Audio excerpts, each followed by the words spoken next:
नमस्कार दोस्तों, जय जोहार। मैं कौशल तिवारी और बिहनिया संध्या में आपका स्वागत है। देश के प्रधानमंत्री नरेंद्र मोदी कल जब अंबिकापुर में एक चुनावी सभा को संबोधित करते हुए बता रहे थे कि वे किस तरीके से गरीब कल्याण, आदिवासी कल्याण का काम कर रहे हैं और अंबिकापुर से दिल्ली तक पहली बार ट्रेन यात्रा शुरू की।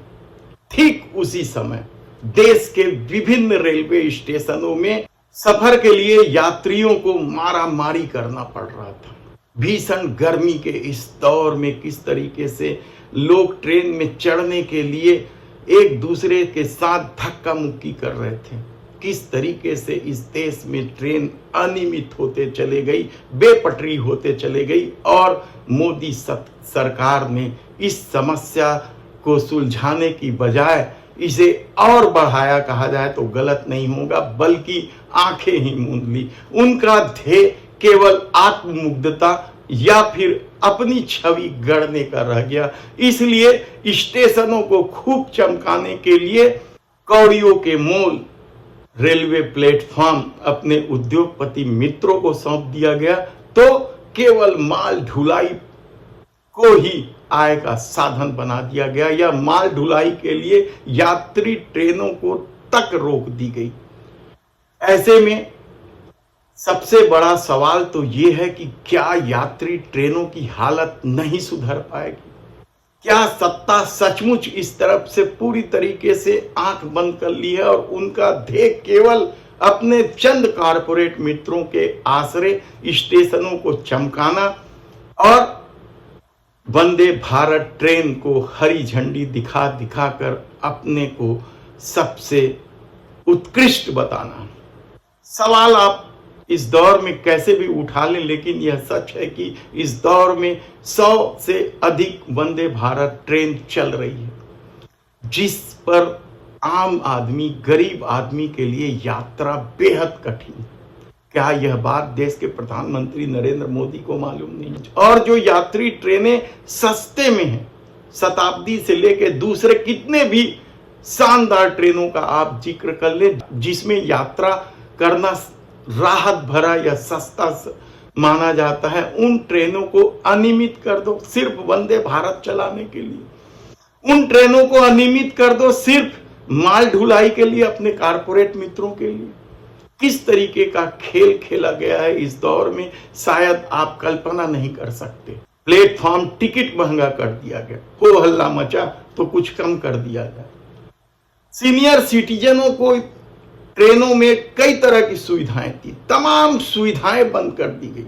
वे और अपने मैनिफेस्टो में देश के प्रधानमंत्री कहते हैं कि अब सीनियर सिटीजनों का इलाज मुफ्त में होगा, यानी यात्रा तक नहीं करने दिया गया सीनियर सिटीजनों को। उनकी सारी सुविधाएं समाप्त करके किस तरीके का खेल खेल रहे हैं देश के प्रधानमंत्री नरेंद्र मोदी।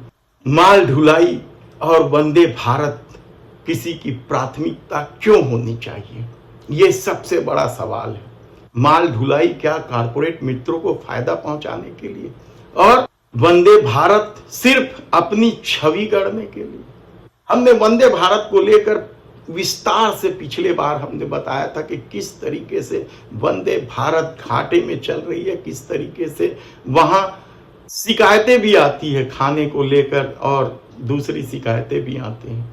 सुतुर मुर्ग की तरह आंखें बंद कर लेने से क्या समस्या का हल हो जाता है? क्या यह बात देश के प्रधानमंत्री नरेंद्र मोदी से नहीं पूछनी चाहिए? लेकिन ये देश इन दिनों झूठ और अफवाह के आश्रय नफरत के खेल खेलने का है, और शायद इसलिए इन तमाम समस्याओं से आंखें फेर ली जाती है जो लोगों को तकलीफ पहुंचा रही है। यात्री ट्रेनों को लेकर किस किस तरीके से खेल हुआ है? क्या कभी आपने सुना है कि कोई भारतीय जनता पार्टी का सांसद यात्री ट्रेनों की इस अनियमितता और लोगों की परेशानी को लेकर धरना प्रदर्शन कर रहा है? क्या किसी विधायक को सुना है? छत्तीसगढ़ की राजधानी रायपुर में 8 बार के विधायक हैं बृजमोहन अग्रवाल। क्या कभी आपने सुना है कि वह डीआरएम का घेराव कर किए हों? राजधानी के यात्री ही नहीं बल्कि दूर दराज ग्रामीण क्षेत्रों के लोग भी बेहद परेशान हैं इस लेट लतीफी से।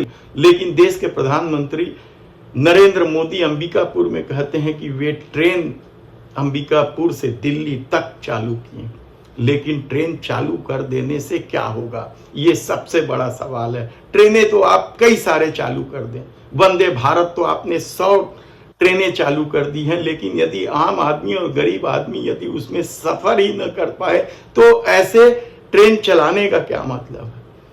यदि आम आदमी को अनियमित ट्रेन के आश्रय जीना है तो फिर स्टेशनों को आप सुविधा संपन्न बनाकर किस तरह का खेल खेल रहे हैं।